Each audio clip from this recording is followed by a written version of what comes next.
Subscribe कर लीजिएगा, bell icon दबा दीजिएगा और अपने दोस्तों मित्रों रिश्तेदारों के साथ कर लीजिएगा, बेल आइकन दबा दीजिएगा और अपने दोस्तों मित्रों रिश्तेदारों के साथ शेयर कर दीजिएगा। शिक्षक साधारण नहीं होता धनानंद, प्रलय व निर्माण दोनों उसकी गोद में खेलते हैं। तो क्यों आया था तू यहाँ? सोचा था पाटलिपुत्र में ज्ञान के प्रकाश को देखूंगा, पर देख रहा हूँ कि ज्ञान के सूर्य को राहु ग्रस रहा है। तो वो राहु मैं हूँ। साइकिल में पंचर साटा जाता है। हमारे यहाँ विक्रमशिला पुल पे पंचर साट दिया। पुलवा गिरा है ना, तो पे को लोहा का पटरी रख दिया गया सिंगल। भाई तुम उसको बनाना, उसको बनाओ। तो सिंगल बना के चल दिया उसको विक्रमशिला पुल को। अभी बाढ़ आ रहा है, बरसात का समय, उस सिंगलों मत गिरे। पंचर साटा पुल पे, पहला राज्य। अस्पताल से पहले गेट बनने वाला राज्य। दुनिया में पंचर टायर पे साटा जाता है, हम पुले पे टायर पंचर साट देते। नीट पेपर परीक्षा, पेपर पहुंचने की समस्या नहीं थी कि एयरफोर्स का हम यूज कर रहे हैं। समस्या थी जहां से छप रहा है, जहां से बन रहा है, वहीं पे लीक हो जा रहा है। जो पकड़े गए हैं टीचर, उनको फांसी अब तक क्यों नहीं हुआ? इनकाउंटर उनका क्यों नहीं हुआ? घर क्यों नहीं तोड़ा गया? उनका सवाल ये है।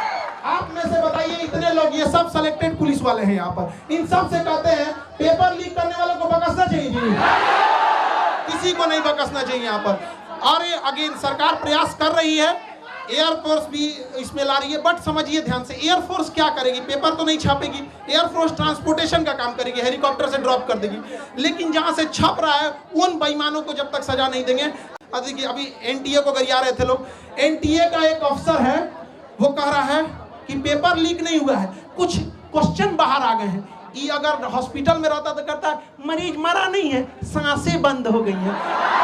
खान को मुसलमान और फैजल खान मत बनाओ, वो इंसान है, उसे इंसान रहने दो। वह बिहारी है, उस पर गौरव करो।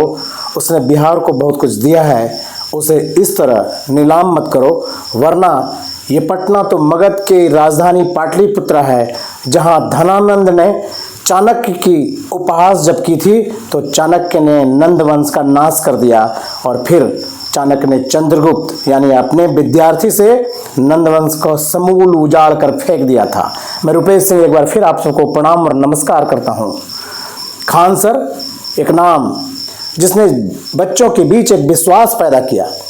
मैं बिहार में पला और बढ़ा हूँ, मैं बिहार में ही पैदा हुआ और यहाँ इंतजार करता रहा कि जिस मिट्टी में वशिष्ठ नारायण जैसे लोग हुए, जिस मिट्टी में सुपर 30 वाले आनंद हुए, जिसने विश्व में शिक्षा का डंका बजाया, वो आज बिहार के किसी कोने में छुपा बैठा है। बिहार की सरकार शिक्षा को सुधारने के लिए उनका कोई उपयोग नहीं कर रही है। ऐसे में खान सर ने अगर बिहार के बच्चों में थोड़ा विश्वास जीता है, बिहार के पटना में अगर शिक्षा का थोड़ा माहौल क्रिएट किया है, तो उसे कुचलने की कोशिश ना की जाए। क्योंकि आज जो किया जा रहा है, अगर आज उनके पास फायर का लाइसेंस देखा जा रहा है और फायर की सुविधा देखी जा रही है, उनकी कोचिंग में छापेमारी की जा रही है, उनको अगर बर्बाद करने के लिए, बिहार से भगाने के लिए अगर कोई प्रयास हो रहा है, तो यकीन मानो ईश्वर कभी माफ नहीं करेगा बिहारियों आपको। क्योंकि उस व्यक्ति ने अपनी कमाई का बड़ा हिस्सा बिहार में लगा दिया। क्यों खान सर को आज निशाना बनाया जा रहा है बीजेपी की सरकार द्वारा? इसलिए कि खान सर ने एक अस्पताल खोला अपनी कमाई से। बच्चों की पढ़ाई से जो उन्होंने कमाया, उससे उन्होंने बिहार के पटना में एक ऐसा अस्पताल खोला जहां डायलिसिस हो, इलाज हो, एमआरआई हो, वो आधे से कम दाम में हो रहा है। बिहार की स्वास्थ्य व्यवस्था को नीलाम किया है बीजेपी वालों ने। नीतीश कुमार के साथ लगभग 20 साल का शासन और फिर लालू प्रसाद के जंगल राज की दुहाई देते हुए उन्होंने स्वास्थ्य व्यवस्था को बिहार में बर्बाद करके रख दिया है। पीएमसीएच जाना हो, एम्स जाना हो, आईजीआईएमएस जाना हो, और जिला के अस्पतालों में तो बात ही छोड़िए, मेडिकल कॉलेज में भी आज आप इलाज के लिए आश्वस्त नहीं हो सकते। क्योंकि सरकारी नेताओं यानी सरकार में बैठे नेताओं द्वारा जो मेडिकल कॉलेज और अस्पताल बनाया जा रहा है, बिहार ही नहीं पूरे देश में शिक्षा और स्वास्थ्य यानी स्कूल और अस्पताल नेताओं और उनके रिश्तेदारों के द्वारा बनाया गया है प्राइवेट। और इसमें व्यवस्था के नाम पर लूट मचाया जा सके, इसके लिए सरकारी व्यवस्था को ध्वस्त किया गया है। खान सर इन लोगों के बीच में एक रुकावट बनने लगे थे, क्योंकि खान सर ने अपनी कमाई को गरीब होने के कारण गरीबों के बीच बांटना शुरू कर दिया। उन्होंने वैसा अस्पताल खोला जो अन्य नेताओं के अस्पताल को कहीं न कहीं चैलेंज करने लगा था।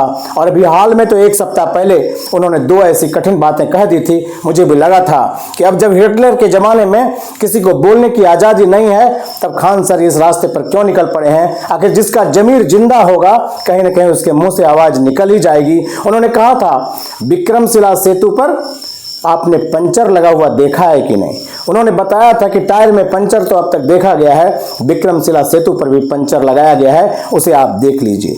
खान सर ने क्या गलत कह दिया। विक्रमशिला सेतु बार बार वार्निंग के बाद भी टूटा है। विक्रमशिला सेतु की बात छोड़िए, सुल्तानगंज का पुल कई बार गिरा। इस तरीके से बिहार में सारे पुल धड़ाधड़ गिरते रहे हैं। मैं जिले की बात करूं तो हर जिले में पुल साल भर भी नहीं चल रहा। ऐसे में अगर खान सर ने जनता की बात कह दी तो क्या बुरा कर दिया। खान सर ने नीट के बच्चों के लिए, अपने बच्चों के लिए, जो बच्चे उन्हें अपने पिता से ज्यादा प्यार करते हैं, उनको पकड़ करके रोते हैं, उन बच्चों के लिए यही कहा था कि क्वेश्चन लीक करने वाले को फांसी होनी चाहिए। एक गरीब का बच्चा सुसाइड कर रहा है, हत्या का मुकदमा क्यों ना चले देश के प्रधान पर, हत्या का मुकदमा क्यों ना चले शिक्षा मंत्री पर। उन्होंने यही तो कहा था कि क्यों ना क्वेश्चन लीक करने वाले को फांसी दिया जाए। और वो भी नीट पीजी में क्वेश्चन लीक हुआ, नीट यूजी में क्वेश्चन लीक हुआ, और लगभग 100 की संख्या में क्वेश्चन लीक हुआ। और आप कह रहे हैं मैकाले की शिक्षा पद्धति को हम खत्म करने आए हैं। कांग्रेस से लोग ऊब करके आपको वोट दिया था मोदी जी, मैंने भी आपको माना था, इसलिए कि कांग्रेस उलूल जुलूल बोल रही थी, गरीब से हट गई थी, आम आदमी की आवाज से वो दूर हो गई थी। लोगों को लगा था कि आप आम आदमी की आवाज बन जाएंगे। लेकिन जो भी सवाल उठा रहा है, निंदक को आपको नियरे रखना चाहिए, निंदक से सीखना चाहिए, लेकिन आप उसको बर्बाद करने पर तुल गए। और बिहार के कुछ पत्रकारों को मैं देख रहा हूं, उछल उछल कर अभी पत्रकारिता धर्म निभाने लगे हैं। सत्य बोलो, बिगाड़ के डर से क्या सत्य नहीं कहोगे, तुम पत्रकारिता क्या करोगे। पत्रकार का मतलब क्या होता है मैं आपको बताऊं। पत्रकारिता दिवस था, जिलाधिकारी हमारे यहाँ मयंक बड़बड़े कार्यक्रम में आए हुए थे, मुझे बोलने का अवसर मिला। मैंने शुरुआत यहाँ से की कि मुफस्सिल पत्रकार यानी जिला के पत्रकार को 10 रुपया प्रति न्यूज मिलता है। आप कल्पना कीजिए कि उसे बेईमान कौन बना रहा है। मीडिया हाउस लूट रहा है। मनीषाना आयोग की रिपोर्ट आई हुई है, कैसे पैसा मिलना चाहिए। एक आम मजदूर से भी कम पैसा मुफस्सिल में, जिले में, गांव के गरीब पत्रकारों को मिलता है, जो खेतों में, खलिहानों में अपनी मोटरसाइकिल में पेट्रोल डालकर घूमते हैं। उन्हें 5,000 रुपया नहीं मिलता है। उनकी पत्रकारिता नीलाम कौन कर रहा है? मीडिया हाउस कर रहा है। उनकी पत्रकारिता में अगर तेल के लिए उन्हें हाथ पसारना पड़ रहा है, तो आज उसकी इज्जत को कौन नीलाम कर रहा है।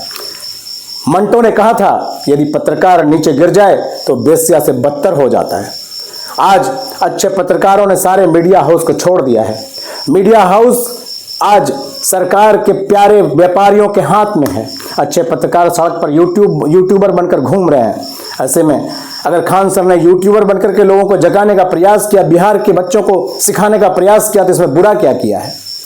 ऐसी स्थिति में आप कल्पना करिए कि जो लोग अगर आज मीडिया में बैठे हैं वो क्या हैं। मंटो ने क्या कहा, यही बात है। मैंने देखा था अभी हाल के चुनाव के दिन में जो पत्रकार अभी मीडिया हाउस में बैठे हैं, जिन्हें करोड़ों की सैलरी मिल रही है, लाखों की सैलरी मिल रही है, मीडिया हाउस में वो पार्टनरशिप पर हैं और आज नेताओं की लाइजनिंग कर रहे हैं, वो बड़ी बड़ी बातें कर रहे हैं।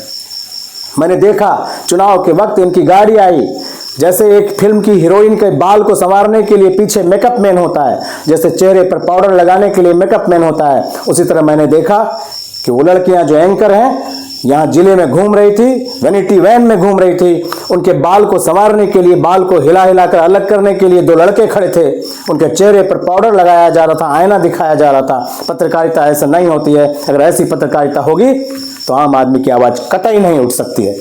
खान सर को अगर इस तरीके से बर्बाद किया गया तो बिहारियों आप याद रखना, फिर बिहार में कोई नहीं आएगा।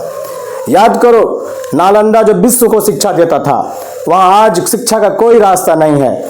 बिहारी बच्चों से, आपके कमाए पैसों से कोटा में एलन कोचिंग सेंटर चलता है। कोटा में कई कोचिंग संस्थान चलते हैं। पूरा कोटा शहर आपके बिहारी बच्चों से चलता है। एलन कोचिंग की संपत्ति जो उजागर नहीं है, ओपन नहीं है, खोल कर बताई नहीं गई है, वो लगभग 10,000 करोड़ बताई जाती है। अंजना ओम कश्यप जिस पत्रकार से खान सर की सीधी झड़प हो गई है, सीधी दिक्कत हो गई है और सरकार मीडिया के बहाने खान सर को निशाना बनाना चाह रही है, उस अंजना ओम कश्यप की संपत्ति 50 से 55 करोड़ बताई जाती है। गूगल से आप चेक कर लीजिएगा। और खान सर की संपत्ति 5 से 10 करोड़ बताई जाती है। खान सर ने अस्पताल खोला, खान सर ने बिहार के लिए अपना सब कुछ दे दिया। अंजना ओम कश्यप ने अगर कोई अस्पताल खोला हो तो मुझे भी बता दीजिएगा। बिहार के बक्सर की रहने वाली अंजना ओम कश्यप ने बिहार के लिए अगर कुछ किया हो तो बता दीजिएगा। अगर एलन कोचिंग संस्थान जो बिहारी बच्चों से बना है, जो 10,000 करोड़ की संपत्ति का मालिक है, अगर उसने बिहार में कोई अस्पताल खोला हो, बिहारी बच्चों के लिए कोई चैरिटी बनाया हो, बिहार के बच्चों के लिए कुछ किया हो तो आप मुझे बता दीजिएगा।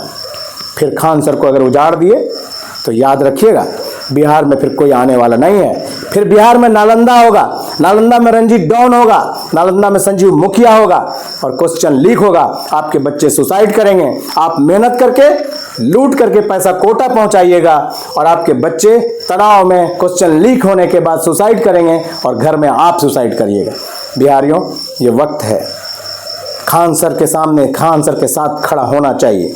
मैं कुछ पत्रकारों को देख रहा हूं, वो चमचागिरी की पराकाष्ठा पार कर रहे हैं। मैं पत्रकार हूं, मैं 35 साल से पत्रकारिता करता हूं। अंजना ओम कश्यप हो या कोई भी पत्रकार, अमूमन या तो मेरे साथ काम करना शुरू किए होंगे या मुझसे जूनियर होंगे। मैंने पत्रकारिता में बड़े बड़े मुकाम स्थापित किए, लेकिन मैं खान सर के साथ खड़ा हूं। मैं ऐसे गंदे पत्रकारों के साथ कतई खड़ा नहीं हो सकता। आपको मैं एक बात बता दूं, जमुई में मैं राजनीति में क्यों आया? क्योंकि मैं पत्रकार रहते हुए देख रहा था कि कई परिवार का, घरानों का कब्जा था राजनीति पर। मुझे एक स्लोगन याद आया कि राजनीति में अच्छे लोग नहीं आते हैं, इसलिए बुरे लोग शासन करने लगते हैं। मैं राजनीति में आना मजबूरी में जरूरी समझा। 15 में कम्युनिस्ट पार्टी ने मुझे अपने पत्रकारिता के बल पर, अपनी मेहनत के बल पर टिकट दिया। मैं चुनाव लड़ रहा था। मैं मांगो बंदर के इलाकों में, गांव के इलाके में प्रचार में था। मुझे फोन आया कि अंजना ओम कश्यप आई हैं, आपको बुलाया गया है क्योंकि आप नेशनल पार्टी के उम्मीदवार हैं। जमुई स्टेडियम में मैं पहुंचा था। मैं बताऊं, मेरे बारे में इलाके में जानता है लोग कि अगर मैं मुखर होकर बोलना शुरू करूं तो सामने वाला खड़ा नहीं हो सकता। ये बात उस समय नेताओं ने अंजना ओम कश्यप या उनकी टीम को बता दिया। जब मैं वहां मैदान में पहुंचा, पब्लिक की भीड़ में मेरी जगह पे एक अदना कार्यकर्ता को बिठा दिया गया मंच पर, ताकि मेरी सीट फुल हो जाए और मैं मंच पर जाकर के विरोध न जता सकूं। मैं नीचे बैठा था। आधा कार्यक्रम खत्म हो गया और फिर मुझे एक फोन आया। उसने कहा कि मैं आपका शुभचिंतक हूं, आप नीचे पब्लिक में बैठे हैं और आपको कॉल पर, आपको क्वेश्चन के लिए अंजना ओम कश्यप या उनकी टीम बुला नहीं रही है, हम देख रहे हैं, क्या ऐसे ही आप बैठे रहिएगा? फिर मैंने तुरंत अपने साथ जो समर्थक थे उन्हें कहा कि इस समय ब्रेक है, जाकर अंजना ओम कश्यप को कह दो कि अगर मुझे अपमानित करने के लिए और सच्चाई को छुपाने के लिए वो मुझे बोलने नहीं दे रही हैं, तो जब अब लाइव शुरू होगा तो मैं लाइव में सामने आ जाऊंगा और फिर पूरी जनता और पूरे कई देश के लोग, भारत के लोग देखेंगे मैं क्या बोल रहा हूं। तब उन्होंने मजबूरी में मुझे बोलने का अवसर दिया। आप बात कर रहे हैं एलन कोचिंग की, मैं बताता हूं, जो बिहारियों से बना है, जो कोटा राजस्थान को चलाता है, पूरा एक शहर चलाता है। उस एलन कोचिंग के 10,000 करोड़ के रहने के बावजूद जमुई का, मेरे जिला का एक डीएवी के शिक्षक का पुत्र हरिओम, जो बहुत टैलेंटेड था, वो एलन कोचिंग सेंटर में पढ़ाई के दबाव में उसका ब्रेन हेमरेज हो गया। बहुत गरीब शिक्षक है। मुझे पता चला, मैं कोटा गया, क्योंकि मैं 15-20 साल से कोटा जाता हूँ, बच्चों को एडमिशन कराता हूँ, मेरी मजबूरी है कराना। मैं इंतजार करता था कि खान सर जैसे लोग आए, बिहार में माहौल बनाएं, ताकि बिहार जो शिक्षा का दान करती थी, वहाँ बिहार में भी शिक्षा का मतलब निकल करके आए। मैं कोटा पहुंचा, वो बच्चा अस्पताल में भर्ती था।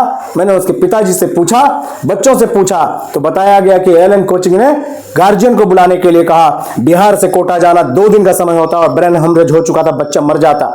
बच्चों ने गार्जियन के रूप में साइन किया। जब हंगामा किया बच्चों ने, तो गार्ड साथ में गया। एलन कोचिंग ने कोई अपनी जिम्मेवारी नहीं समझी और जब वहां अस्पताल में वो भर्ती हुआ तो उसकी हालत बहुत खराब हो गई। मैंने जमुई से केंद्रीय नेताओं को, राजद के नेताओं को, यूपीए के नेताओं को संपर्क किया, वही हमारी मदद किए और मैंने उस बच्चे को दिल्ली और फिर उसके बाद अन्य जगह इलाज करवाया और वो बच्चा जीवित है, लेकिन उसका सेंस खत्म हो गया। आज वो शिक्षक सरेआम सड़क पर नीलाम हो गया, लेकिन 10,000 करोड़ के कमाई करने वाले कोचिंग संस्थानों ने एक मानवता का धर्म भी नहीं निभाया। और अंजना ओम कश्यप, अगर आपने बिहार में कुछ किया है तो बता दीजिएगा, मेरी जानकारी में नहीं है, मैं उसे आपके अन्य लोगों के बीच प्रसारित कर दूंगा कि खान सर से ज्यादा संपत्ति कमाने वाली बिहार की बेटी ने बिहार की बेहतरी के, बिहार के लोगों के लिए कुछ किया है। तो मैं आपसे एक निवेदन करूंगा, हाथ जोड़कर आपसे एक प्रार्थना है कि मैं पत्रकार हूं, मैं अंजना ओम कश्यप से नीचे नहीं हूं, मैं भारत के शीर्ष पत्रकारों के साथ काम कर रहा हूं और उनके साथ मैंने लॉन्च किया है कई चैनल को। मैंने अपनी कलम से, अपनी पत्रकारिता से बड़े मुकाम कायम किए हैं। लालू प्रसाद की सरकार जब समाप्त हो रही थी उसमें मैंने अग्रणी भूमिका निभाई थी। नक्सलियों ने ये 6 पुलिस वालों को, दरोगा को किडनैप कर लिया, 15 दिन का संघर्ष करके मैंने उसे छुड़ाया था। आप चाहें तो उसका प्रमाण देख सकते हैं।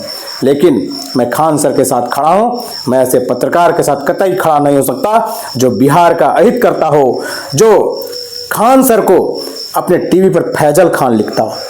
मैं हतप्रभ था, मैंने टीवी खोला तो, क्योंकि मैं खान सर का नाम नहीं जानता था। उन्हें लोग बच्चे प्यार से खान सर कहते हैं। आप यकीन करिए, गांव में भी आपका कोई मुस्लिम हिंदू समाज का अच्छा व्यक्ति, आपको उसके नाम से आपको जानकारी नहीं होगी, उसे चाचा, उसे खान चाचा, इस तरीके से लोग पुकारते हैं। मैं देख रहा हूँ चैनल में फैजल खान, मुझे चिंता हो रही थी फैजल खान कौन है भाई, फैजल खान कहाँ से आ गया, ये कौन फैजल खान है जहाँ छापा पड़ने वाला है। पता चला खान सर का नाम इन लोगों ने खोज के निकाला है और उसे फैजल खान लिख रहे हैं। आपके पास मीडिया है, मुझे ट्रेनिंग दिया गया था, सहारा की लॉन्चिंग में था मैं। कहा गया था कि जब आप टीवी पर जाते हैं तो आपके हाथ से निकली एक गलती, आपके मुंह से निकला एक गलत शब्द तीर की तरह, मिसाइल की तरह जाकर कहीं लगेगा और उसे आप वापस नहीं कर सकते हैं, वो धराशायी कर देगा। आप फैजल खान लिख रहे हैं, आप खान सर को मुसलमान बना रहे हैं। उसे मुसलमान मत बनाइए, वो ना हिंदू है ना वो मुसलमान है, वो इंसान है, वो इंसानियत की मिसाल है। उसे जिंदा रहने दीजिए, वरना बिहार मिट जाएगा। और बिहारियों, आप बार बार समझने को तैयार नहीं हो रहे हैं। जो बिहार की बर्बादी कर रहा है आप उससे बार बार लिपट रहे हैं। और सत्य को अगर आपने हरा दिया तो बिहार हारेगा। खान सर जिसे यहाँ से, बिहार से उजाड़ कर भगाने की कोशिश हो रही है, उसे बिहार का बेटा रहने दीजिए, उसे अपनाइए और उसे चाणक्य मत बनाइए कि उसका कोई छात्र वर्तमान नंदवंश का समूल नाश कर दे। धन्यवाद, प्रणाम। साइकिल में पंचर साटा जाता है, हमारे यहाँ विक्रमशिला पुल पे पंचर साट दिया। पुलवा गिरा है ना, तो पे एगो लोहा का पटरी रख दिया गया सिंगल। भाई तुम उसको बनाना, उसको बनाओ, तो सिंगल बना के चल दिया उसको, विक्रमशिला पुल को। अभी बाढ़ आ रहा है, बरसात का समय, उस सिंगलों मत गिरे, पंचर साटा पुल पे। पहला राज्य, अस्पताल से पहले गेट बनने वाला राज्य दुनिया में, पंचर टायर पे साटा जाता है। हम लोग पुले पे टायर पंचर साट देते। शिक्षा के बाद अब चिकित्सा के क्षेत्र में भी खान सर ने धमाका कर दिया है। पटना में खुला है खान हेल्थ केयर, वो भी अस्पताल जो गरीबों के लिए वरदान साबित हो रहा है। मात्र 50 रुपए की फीस और जांच पर 70% तक की भारी छूट ने सबको हैरान कर दिया है। अब किफायती और बेहतरीन इलाज का यह नया ठिकाना अब पटना की पहचान बन रहा है। इतना पुलिस वाला क्यों आया? इससे पहले जब दरोगा का रिजल्ट हुआ था तो लगभग 20-25 जीप से वो लोग आए थे लोग, और पूरा ये स्टेज दरोगा से भर गया था। तो मोहल्ला वाले लोग डर गए कि लगता है खान सर के ऊपर छापा उपा पड़ गया है। इतना पुलिस वाला आया, उठा ले जाएगा यहाँ पे। बाद में पता चला कि मिलने आया था लोग यहाँ। तो ये सारे लगभग 12,000 से ज्यादा बच्चे हैं और ये अभी एक हॉल में बैठे हैं। उद्देश्य यही है, इन लोग के जैसे हजारों लाखों बच्चे तैयारी कर रहे हैं, जो पेपर लीक हो जाता है, ऐसे न जाने कितने गरीब मिडिल क्लास के बच्चों का सपना तोड़ दिया जाता है। और शायद अगर ईमानदारी से परीक्षा नहीं होती तो यहाँ ये लोग नहीं बैठ पाते, केवल अमीर लोग बैठे रहते। लेकिन यहाँ कोई भी ऐसा नहीं होगा, सब मिडिल क्लास गरीब घर के बच्चे होंगे। मकान मालिक के सताए हुए हैं, हॉस्टल में इन लोग को अगर मकान मालिक, और बिजली विभाग से भी कहते हैं, आपके माध्यम से कहते हैं बिजली विभाग से भी, कि ये जिस हॉस्टल में रहते हैं वहाँ इन्वर्टर वगैरह नहीं रहता, तो कम से कम स्टूडेंट एरिया का लाइट ना काटा जाए। आप लोग सहमत है कि नहीं जी? स्टूडेंट एरिया का 2-2 घंटा लाइट काट देता है, ऐसा कहता है कि दुनिया भर में बिजली दे रहे हैं। यहाँ पे मंगल ग्रह पे बिजली सप्लाई करेगा, पहले विद्यार्थी के दे बिजली यहाँ पे। लेकिन जिस तरीके तरीके से अब नीट का भी पेपर लीक हुआ था। नीट परीक्षा के लिए इनका कहना है, तो कुछ पत्रकार हम टीचरों को कहीं कह रहे हैं कि हम लोग के पास पता नहीं क्या बुद्धि वगैरह का, उनका कहना है कि हम लोग के पास इतना बुद्धि नहीं है। अजीब हाल है। देखिए, नीट पेपर में कहा गया है कि एयरफोर्स पेपर को पहुंचाएगा। अच्छी बात है, आप इनिशिएशन ले रहे हैं, लेकिन समझिए मलेरिया की बीमारी में टाइफाइड का इंजेक्शन नहीं मारा जाता है। नीट पेपर परीक्षा पेपर पहुंचने की समस्या नहीं थी कि एयरफोर्स का हम यूज कर रहे हैं। समस्या थी जहां से छप रहा है, जहां से बन रहा है, वहीं पे लीक हो जा रहा है। जो पकड़े गए हैं टीचर, उनको फांसी अब तक क्यों नहीं हुआ, इनकाउंटर उनका क्यों नहीं हुआ, घर क्यों नहीं तोड़ा गया, उनका सवाल ये है। आप में से बताइए, इतने लोग, ये सब सिलेक्टेड पुलिस वाले हैं यहाँ पर, इन सब से कहते हैं पेपर लीक करने वालों को बकसना चाहिए जी, किसी को नहीं बकसना चाहिए यहाँ पर। और अगेन सरकार प्रयास कर रही है, एयरफोर्स भी इसमें ला रही है, बट समझिए ध्यान से, एयरफोर्स क्या करेगी? पेपर तो नहीं छापेगी, एयरफोर्स ट्रांसपोर्टेशन का काम करेगी, हेलीकॉप्टर से ड्रॉप कर देगी। लेकिन जहां से छप रहा है, उन बेईमानों को जब तक सजा नहीं देंगे, ऐसे ही गरीब घर के बच्चों का हक मारा जाएगा। और जब तक हम लोग हैं, हम लोग के पास एक ही शिकायत रहती है गवर्नमेंट से कि भैया पेपर तो ईमानदारी से ले लो यार, हम आपसे क्या मांग रहे हैं? ये बच्चे कुछ नहीं मांगते, ईमानदारी से पेपर मांगते हैं। अगर परीक्षा टाइम से हो, देखिए अभी एनटीए को गरिया रहे थे लोग, एनटीए का एक अफसर है, वो कह रहा है कि पेपर लीक नहीं हुआ है, कुछ क्वेश्चन बाहर आ गए हैं। ये अगर हॉस्पिटल में रहता तो कहता है मरीज मरा नहीं है, सांसें बंद हो गई हैं। पागल है सब वहां बैठा हुआ, हम क्या बोलेंगे? अभी एनटीए को गरियाया, मन नहीं भरा, सीयूईटी का पेपर नाश दिया। बताइए एक बच्चे के मनोबल पर कितना बुरा असर पड़ेगा, हम लोग परेशान हो जाते हैं। और पत्रकार में कुछ लोग कहते हैं कि हम लोग शिक्षक लोग को कुछ आता नहीं, पढ़ा के पसीना से कपड़ा भीग जाता है। यहाँ पे जितना पसीना ये लोग बहाते हैं, उतना साथ में हम लोग भी बहाते हैं। ये बैठ के पढ़ते हैं, हम लोग खड़ा होकर पढ़ाते हैं यहाँ पर। लेकिन अगर कोई पेपर लीक कर देता है ना, बताइए कैसे बर्दाश्त? ये एसी में रहने वाले को नहीं पता चलेगा कि इन बच्चों का पूरा चेहरा देखिए कि पढ़ते पढ़ते भीग जाते हैं पसीना से, लेकिन कोई सुनने वाला इनका नहीं है।